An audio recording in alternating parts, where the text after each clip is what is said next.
প্রিয় দর্শক, আসসালামু আলাইকুম। তো আমি আসছি আজকে পেঁপে গাছতলা। তো আপনারা দেখুন যে পেঁপে কি আকারে পেঁপে হয়ে আছে।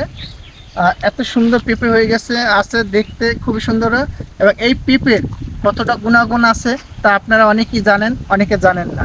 তা আমি আজকে সেই গুণাগুণের কথা বলছি।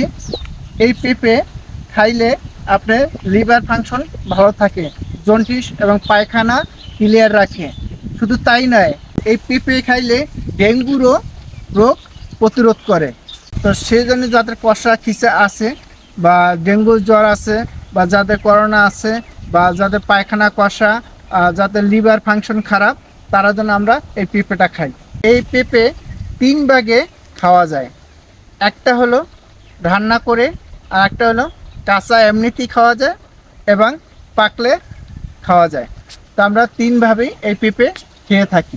এই ভিডিওটি কারো যদি উপকারে আসে তাহলে দেশি বাই নাসি পেজে কমেন্ট এবং লাইক এবং শেয়ার করবেন। এই বলে আমি বিদায় নিচ্ছি। আমি নাসির খান। আসসালামু আলাইকুম।